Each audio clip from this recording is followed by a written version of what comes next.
Sup, Shredders? My name is Logan, aka Spiderhands, and welcome to an SB Interviews, where today I have the pleasure of chatting to an act named Kuya Clint. And if we switch over to here, we have the man on the Hello. screen. Hi. Hello, how are you doing today, Kuya Clint? You alright? What's up? Hello. I'm all good. How about you? Not Glad to be bad. here. I'm glad that you're glad to be here. And what can you tell us Yeah. about yourself?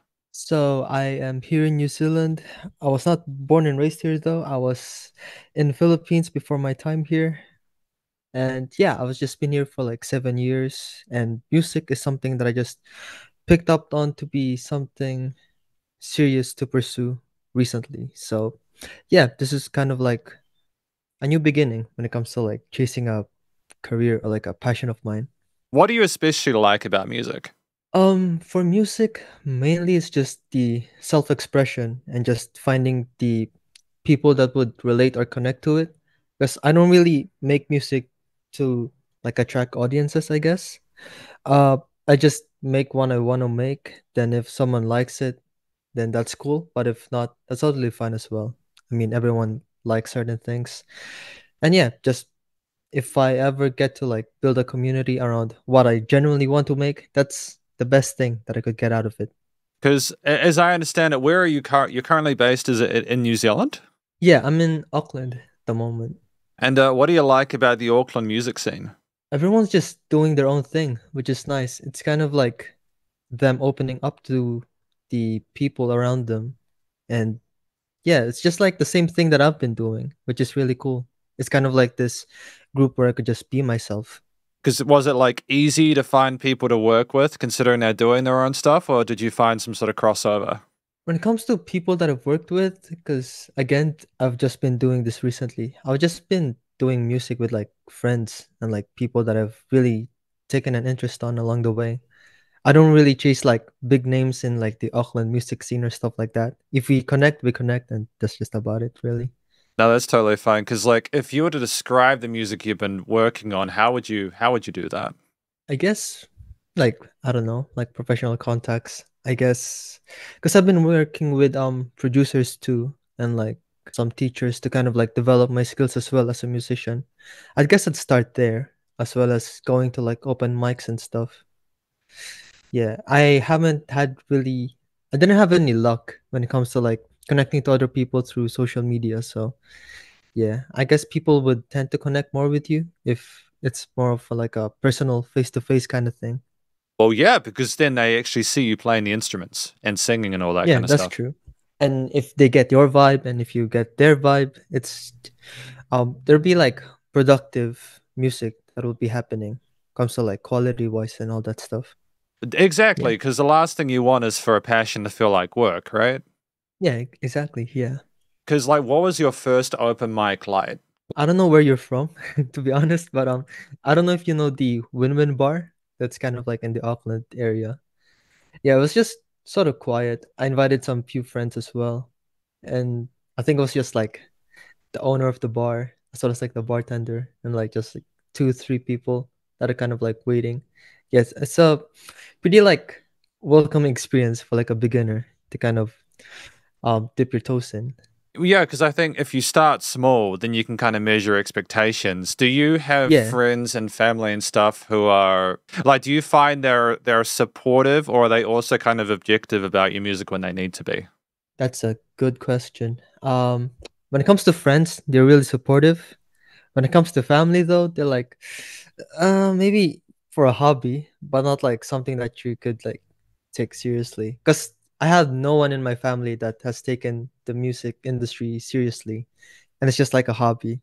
So like, I don't know. If I could like be the first one, that would be great. But they only have like my best interest at heart anyway. So No, it is what it is. absolutely. I mean, like, I think that's a healthy thing, right? The last thing you Yeah. want is like, I suppose, for them to be saying don't do it because they're mean spirited, right? Yeah. They're looking out for Yeah. They're you. like, yeah.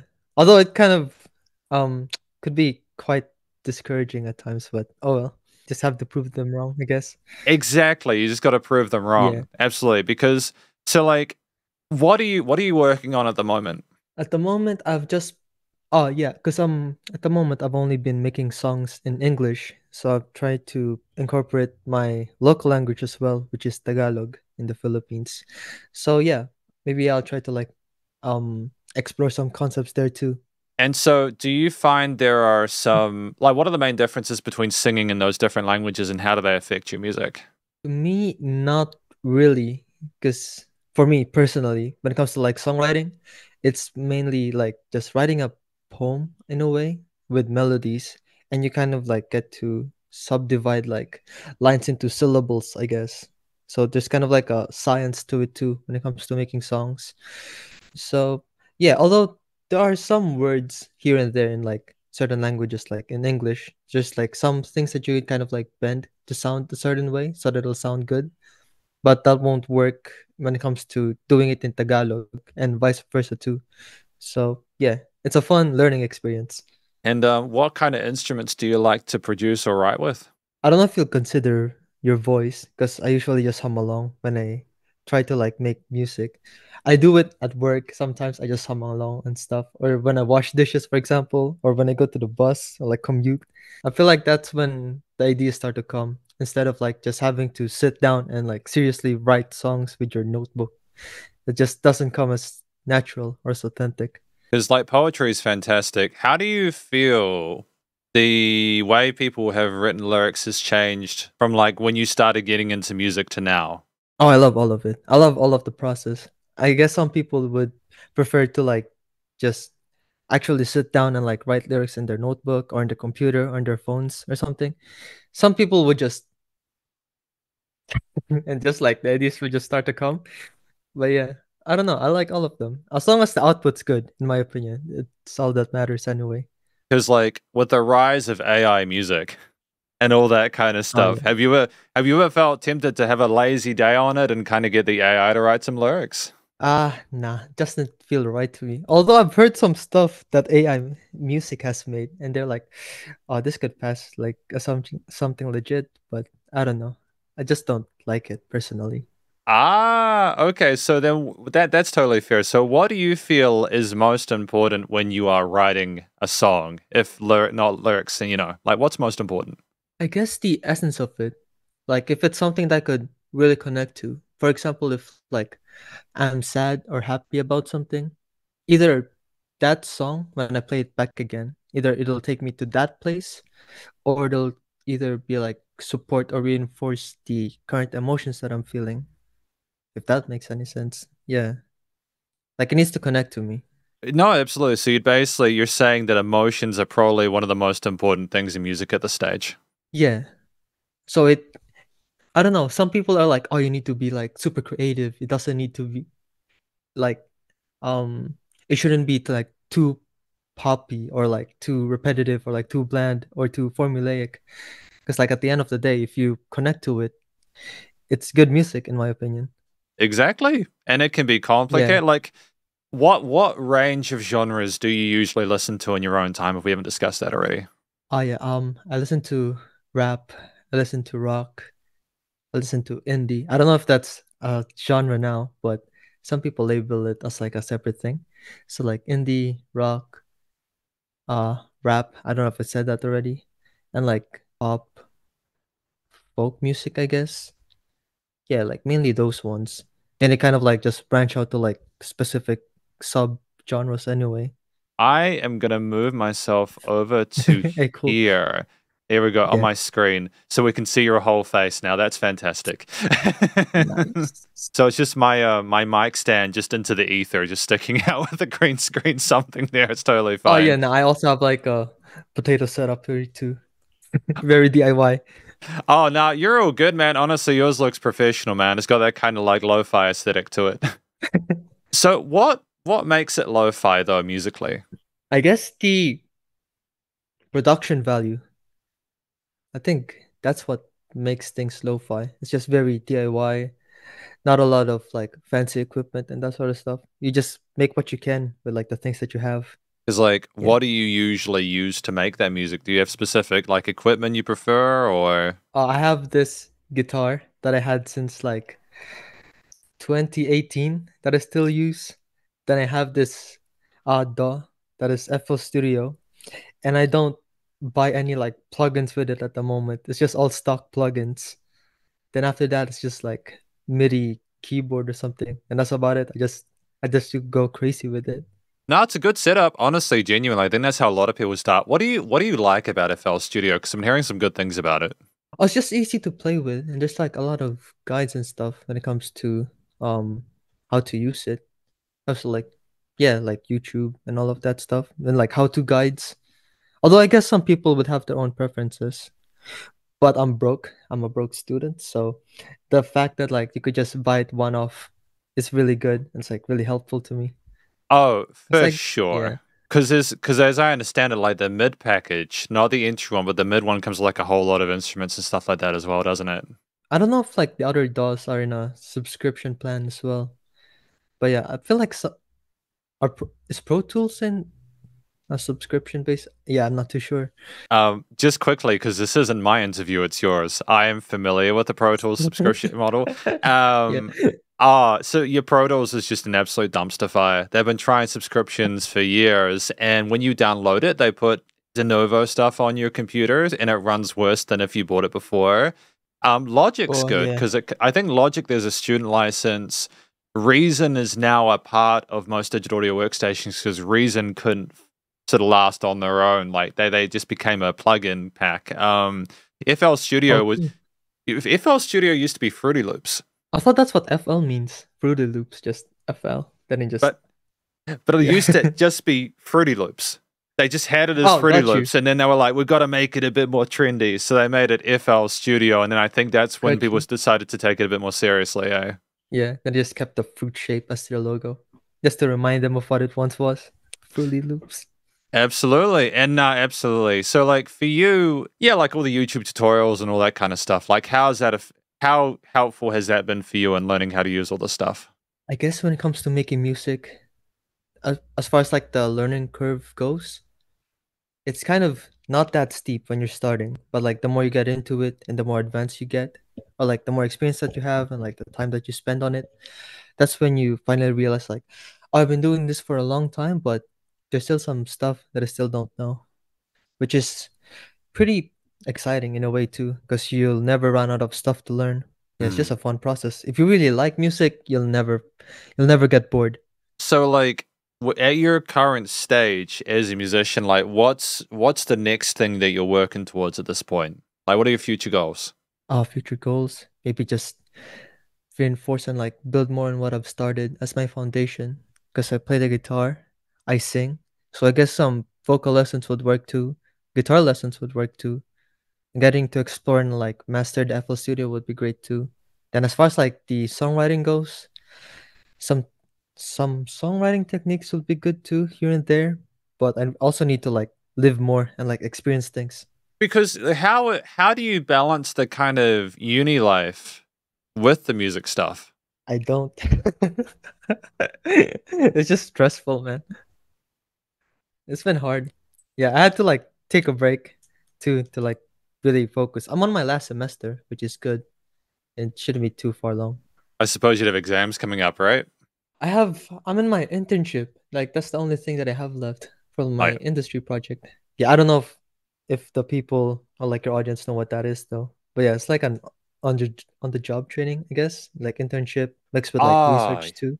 yeah, Yeah. true. Yeah, absolutely. Because it's not like it's probably good that you get that job training because the last thing you want is to just Yeah. get the degree and just go cope. Yeah. You know? Yeah. And I'm not rich, so I need my own safety net when it comes to making music too. Oh, that's smart though. Like even if you're Yeah. the most insanely viral musician, like that doesn't always last forever. You know? Yeah. And you hear like success stories of like, oh, I used to live in this car, or like I used to live under the bridge, or like I was homeless before I make it big. I'm like, that's too much risk though. Oh, yeah. I think that's just smart, right? Why struggle if you don't necessarily have to? I mean, still though, like respect to them for like doing that. But yeah, I don't know. It just feels like doesn't feel right to me.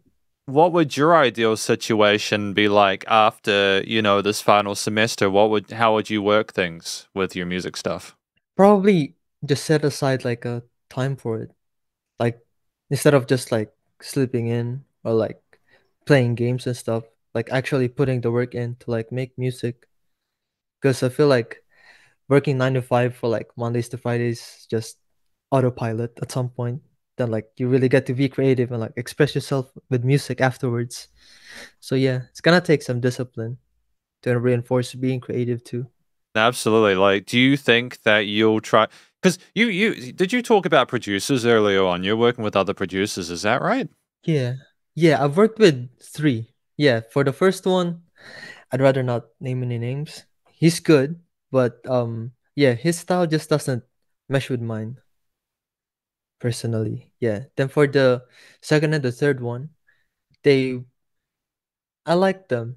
And the second one kind of like meshes with a certain genre that I like to explore, and same with the third one. So yeah, working with like other people too, and kind of like discovering relationships with in the music industry would also like help you develop your own music too, and like your own voice, your own style. Yeah, and it's great experience with studio time. Great experience with Yeah, studio time. Yeah. yeah. My first time was rough. I had to like extend a lot. Yeah, definitely some lessons learned. Yeah, I think that that's a normal thing, right? How are you gonna know what it's like to go into a studio until you take the jump, take a leap? Yeah, make sure you practice on time. Make sure you practice with the metronome.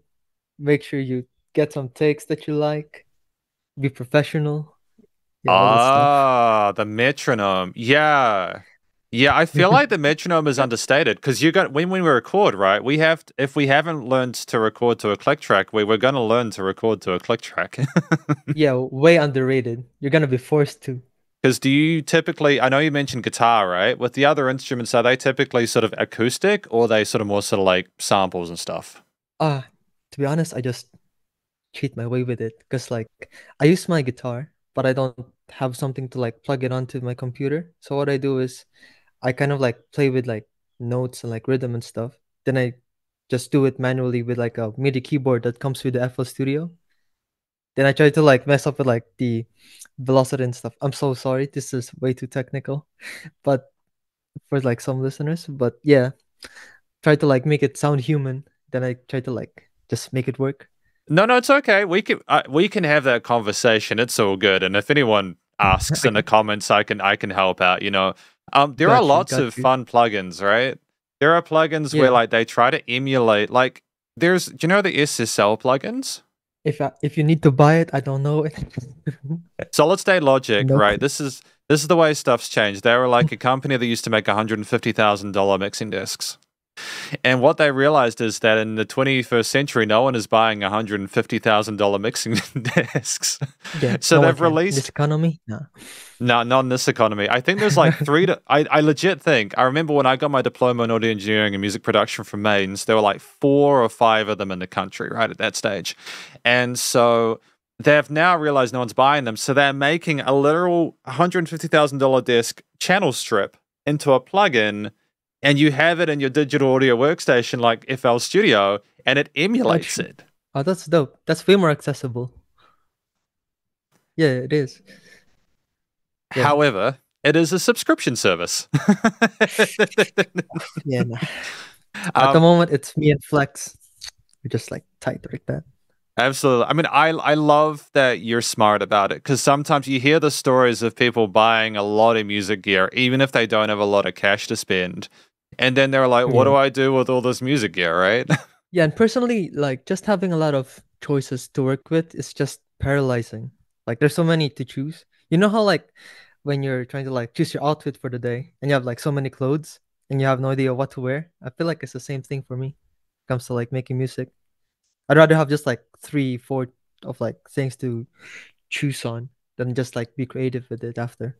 I suppose with the understanding that you're figuring FL Studio out, that you're getting your guitar sorted and you're probably going to be looking for vocal lessons. I think it's smart. Not that I think you need them, but Oh, I think if we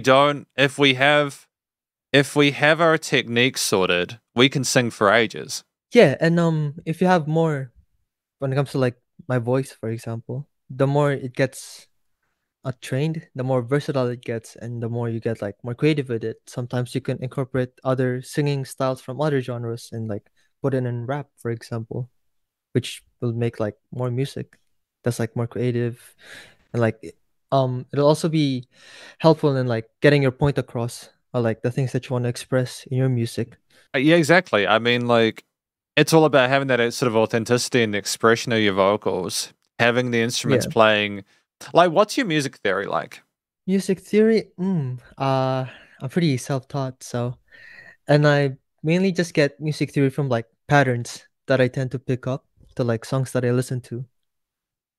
I think that's most of my music theory so far. By the way, we've been going for. I'm just going to quickly just pause the video because my Zoom subscription has like a 40-minute time limit, and I just want to make Oh, gotcha. sure. I'll be Okay, right okay. back in a moment, Okay. okay? Cool, because I was just having a look through my notes from the interview as well. We should probably talk about a few of your songs. Because I had to listen through some of your Yes. songs on Spotify and stuff like that as well, such as Waiting and Puppy Love and Only You and Yes. Thank you, Streets. by the way. Thank you, thank you. You're welcome. The least I can do is listen to your stuff Yeah. before like the interview, right? Yes. So what's your favorite song or one of your favorite songs out of what you've released recently?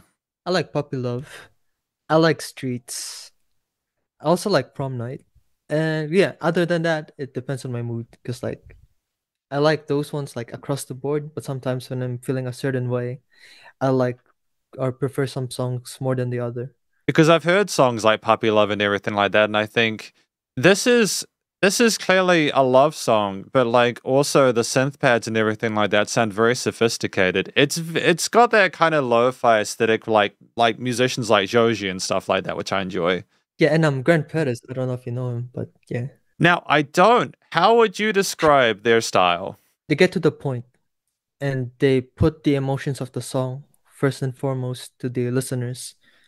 So like they get the atmosphere going, they get the vibe going first, then they'll say what they want to say after. I think that's how their order of priorities go when it comes to making their songs. Because there's a softness with the way that you express yourself in a lot of these tracks, right?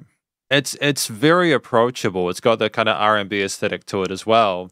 How do you maintain equilibrium when you're singing these tracks?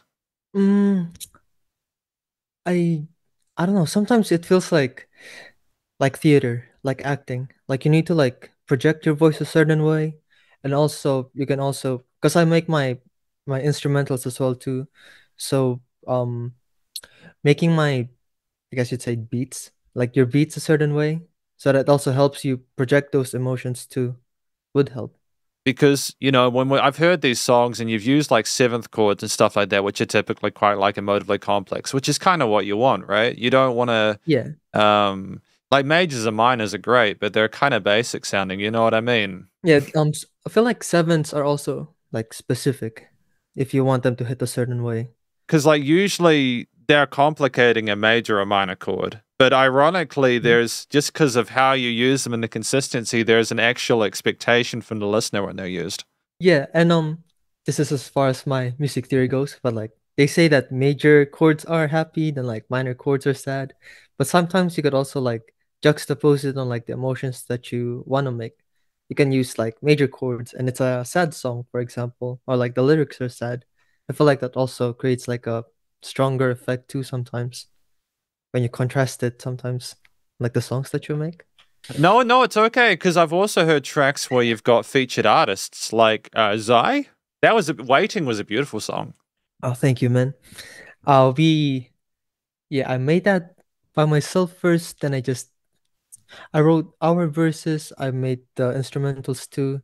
Then I just invited her to like, oh, maybe you can like sing this because I feel like she's gonna sing some parts better than I ever will. So I mean, they are a fantastic singer, but I feel like you complemented each other well. You were at different ranges of the frequency spectrum. And it was like a mm, conversation that you were having with one another. yeah, it is. Yeah, thank you, thank you. I mean, like, are you wanting to do more collaborations like that in future? Yes, but I feel like I also need to explore how to make myself as my own feature, as weird as that sounds. Yeah, Ah, yeah. I'm asking for support to like get the message across, but I feel like I should also be able to do that just by myself on certain songs too. because you released an album recently, right? If I'm not mistaken, there was an album, and Yes, how do you High feel School about that album? Sweethearts.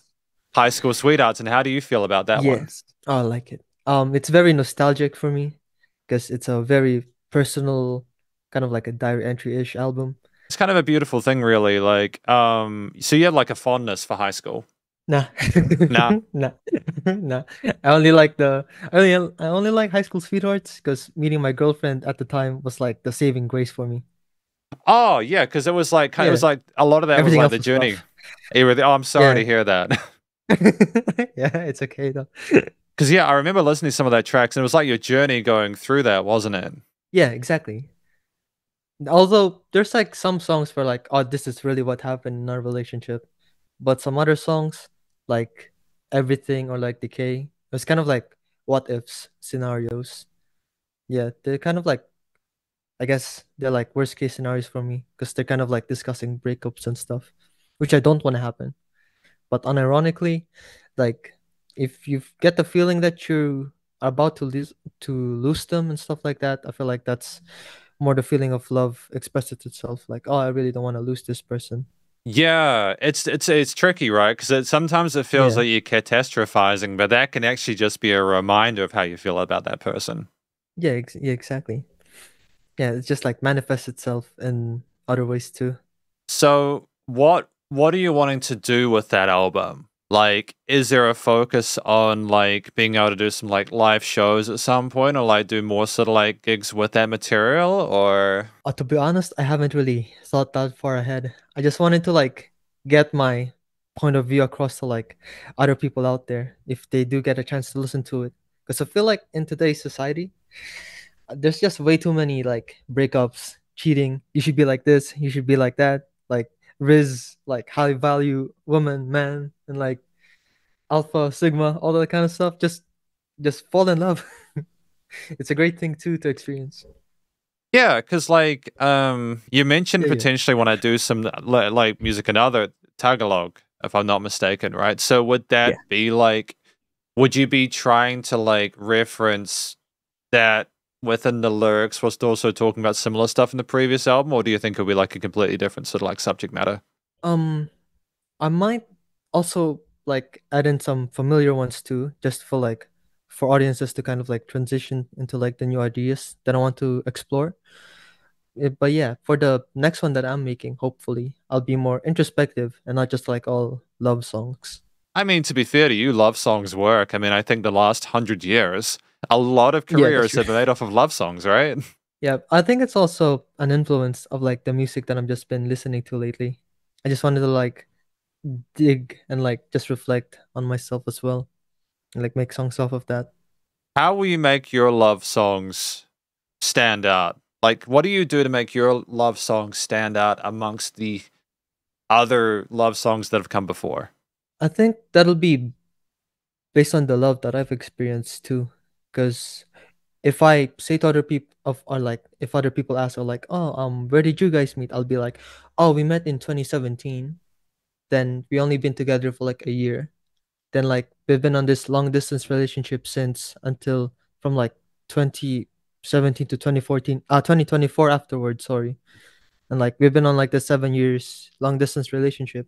And they're gonna be like, oh wow, that's so cool. Like how do you guys last long and like how do you make it work? Like just from that point, I feel like I'm already like unique enough to like other people when it comes to like writing love songs in that perspective. I think that yeah, just like making sure that the point gets across what's gonna make me unique mainly. Yeah, because what do you feel like when you look at the musicians that you've kind of looked up to, like what was it, Grant Perez and you know like Joji and Party Next Door and Drake and Rex Orange County and Rennie and stuff like that. Like, if I'm not mistaken, those would be some of your Yeah, influences, yeah, right? yeah, yeah. So, That's what true. do they do to be unique? Most of those artists are already like pretty established, so they need to like again, this is just my opinion. I think like at that point in their careers, they also need to cater to their audience, especially Drake. I mean, like putting aside like all of the controversies and like that happened in the past few months, but yeah, because like artists like him, like he's done a lot of things already for the entirety of this career, and it's gonna be pretty difficult and like challenging to explore some ideas that are gonna be really, really genuine to him. So I don't know. I think it's the longevity for him. For the others, I'm not really sure. I just like their music. Oh, for sure, absolutely. So Yeah. is it more about establishing yourself and then continuously trying to make music that you like or exploring different things? Yeah, and when it comes to like artists that I like, the main thing that I just get from them are like technical abilities, like how they sing or like how they structure their songs if they do make them. And yeah, and when it comes to like the essence or like the points that they want or like the messages that they want to get across to their audience, I don't tend to like copy what they do in that aspect. I just like it to be me and like personal. So I've been to Auckland, I know what it's like. Um, have you partaken in any of the music funding opportunities that are available? To be honest, not at the moment because I'm in my permanent residency. Like they're really strict when it comes to their eligibility requirements. So like who gets funded. Oh. Yeah, so I don't have access to that at the moment. I think I'll need to check, but I don't have the time for it at the moment though. Yeah, hopefully. Yeah, I know that at face value that seems like an awkward question, but what I mean is like when you get the opportunity to do so, it seems like at your level, I don't see you after because again after listening to music, I don't think you're that far off what a lot of musicians who get their funding are doing. Like Oh, in thank terms, you. Yeah, I think it's a really big thing here in New Zealand of like if you're not a permanent resident or you're not a citizen, most of these benefits you won't get them. You really need to be like in here. if you were to get like the like the funding, like let's just say they gave you money for because this is the interesting situation, we're in, right? Back in the day, Yeah. they would have given funding for like an album recording or something like that, but you've done one, so Yes. you've made an For album. two So projects, yeah. yeah, so like, what would you do with that if they were like, "Hey, here's this thing. What would you do with that for your music?" Oh, to be honest, I just put them all into like marketing and like promoting my songs. Ah, because the social Yes. media is a big thing nowadays, isn't it? Yeah, but it's also just so saturated. Like you really need to like spend a lot, in my opinion, just to like get yourself out there. I mean, you can bank on being viral, but there's so many artists that are trying to do that too. And if you do get viral, like the quality of your audiences or like your fans, no offense, but yeah, I've seen like a lot of people commenting on like musicians' posts and they're like, "Oh, I only just know the chorus to be honest. I don't know what the other verses are." Right? That's Yeah, brutal it because is. that's like I only care about the catchy part. Why is that? Why are people so sort of hyper fixated on choruses and stuff like that at the moment anyways? Not even the choruses, because they mainly attach it to like a meme or like a skit, and they make it instead of like enjoying the song for what it is, they enjoy it as a punchline for a joke or like a they call this like a synced audio for like some other like meme or like yeah, which is rough. And of course, there are labels currently trying to take advantage of that by trying to like Yeah, specifically. I think I was reading somewhere where like there was this musician, and they would not be able to fulfill the conditions of their contract unless they made a specific amount of like TikTok or social media posts every yeah, week. and that's one of the situations that I don't want to end up on because at some point it'll feel like a job, and I don't want this to feel like a job, you know? I mean, like to be fair to you, I think if I'm not mistaken, you have a YouTube channel that does like Yes, guitar tutorials. but that I also want to do. It'll feel like a job if I don't want to do it. Ah, but it's cool though, Yeah. and you get a good amount of views on those videos, eh? If like some like label manager or something tells me to like make 10, I don't know, like TikToks of them, gonna be like, I don't want to do this. The first one was fun. The next nine's just that's just rough. Yeah, like I suppose if you got a major label record contract, but you had to do like a daily TikTok dance, would you? I would nah and nah. and like this isn't like I don't think this is too much of like a early 30s boomer take from me, right? It's just Yeah, it's like it seems like a lot of people are trying to be like funny and entertaining and like quirky and stuff, but then they write yeah, music and it's just real heavy stuff. And I yeah. some I yeah. guess I'm a boomer too, because I feel the same way. Oh, mate, you're in uni. You're nowhere near a boomer. You're fine. You're all good. That's true. Your life has just begun. Trust me. Ah, yeah. And that's the awesome thing. This is why I'm happy for you because not only do you have like you found it's an again. I've looked at your YouTube channel and you've got a bit of a niche there with your guitar tutorials. People seem to be vibing with those, and you've Yeah. released an album. And how old are you? I'm 24. And that's good. Like you're still technically Really? in your early Oh, 20s, and like that's a lot to accomplish in that time. because you hear a lot of musicians that are famous, especially in like America, for example. They're just so young. You feel left out for at some like in a way. Like they start to get like famous in like 19, 18. True, I understand that. To be fair, are they also getting help? That is true. Good point.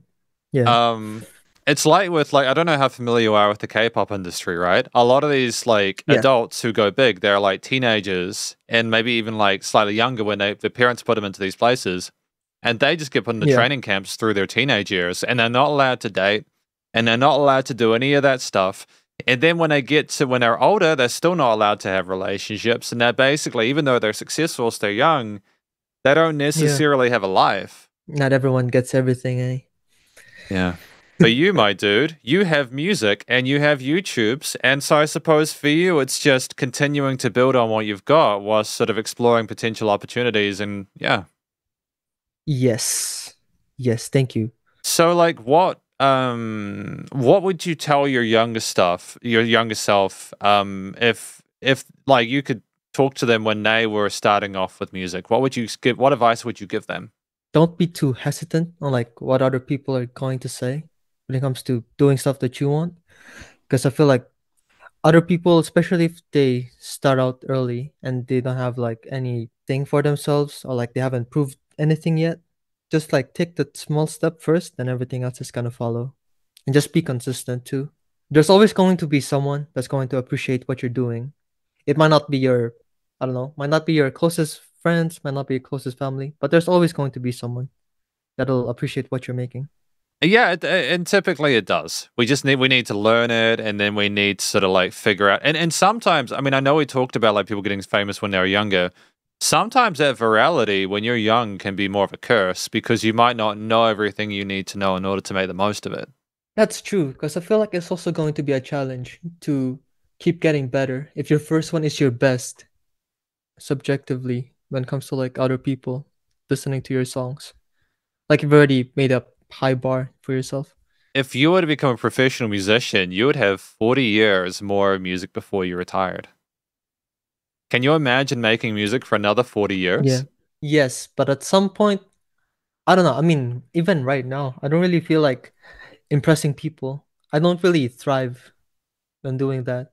Like trying to like make myself fit or like contort myself a certain way just to like get the approval of like this group of like or just even just one person. That's not Hmm. really how I do things. Yeah, I'll make 40 years worth of music, but I don't think everyone's gonna like them. But I Well, like them. to be fair, that's not the point, though, is it? I suppose if you're making music that you like, Yeah. again, yeah, as you said, it's not always gonna people aren't always gonna like it, but if you like it, then you're halfway there, right? Yeah, exactly. Everything else is just a bonus. So I assume you're probably gonna sort of remain an independent musician then, if we're sort of wary about like getting with like a label, or if there was like an indie label that reached out, would you be open to that at some point, or? Only if I get to have terms that are in my favor. I don't want to be like this overworked like music person that just spits out money for them. I don't really want to be that. I feel like that's also like some type of hell. Yeah, basically just like a cash cow going, moo, I made a song today. And then, Yeah, yeah. yeah. I don't want to be that. That'll like yeah, that'll make me fall off quick. Yeah, because then, of course, often people will see that you might not be being totally authentic about it. And then they'll be like, nah, this guy Yeah, doesn't actually imagine feel this way. yeah, imagine doing a TikTok dance and then you just see it in your eyes that you're just dead inside. And you're like, I don't want to do it. I remember watching this documentary on Netflix. There was like a cult of TikTok dancers, and they basically got indoctrinated into the cult, and then they would just dead-eyed make TikTok dances, and they made a lot of money, but they were so in the sauce, they didn't even know who they were anymore. Yeah, nah, I don't want to be that. That just sounds rough. Disclaimer that, like, I know, for me personally, I know there's a lot of cool stuff that's probably put on TikTok. There's just some nightmarish stuff as well. But, you know, more importantly, Mr. Kuya Clint, what would you like to say to the audience about where they can find you or your music? Yes, so you can find me almost all of the music streaming platforms. You'll see me in Apple Music, you'll see me in Spotify, see me in YouTube. I think those are the main ones. You can also tag me in my music when you're gonna put them on like your Facebook or Instagram stories. That'd be dope too. But yeah, yeah, thank you.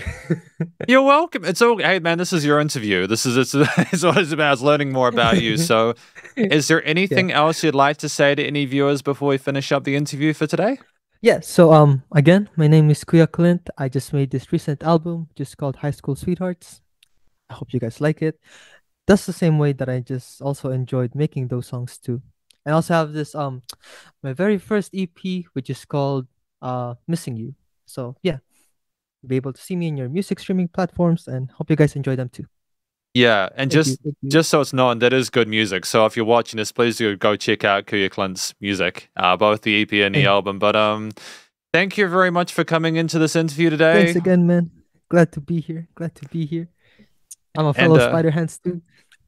well, thank you very much, and and best of luck for the No last worries. semester, eh? Yes, thank you. Thank you so much. Cheers. Have a fantastic day. You too. See you. And that was my interview with Kuya Clint. It was great to chat to them. I think they're a fantastic musician. It's nice to hear another Kiwi musician making their way in the world. There are some great tunes here. Like, again, we've got the titles like Waiting, Only You, Modern Romance, Love Letters, as well as the High School Sweethearts, Missing You, Puppy Love, and all that kind of stuff. And so ultimately, I just think this is a really positive sort of like a musician to look for. And I hope you have lots of fun with their music. And stay cool and stay safe. And please remember to support your local musicians and artists at this point in time, as they have all the help in the world with the crazy stuff going on in the world. And I'll catch you in the next interviews. Spiderhands out.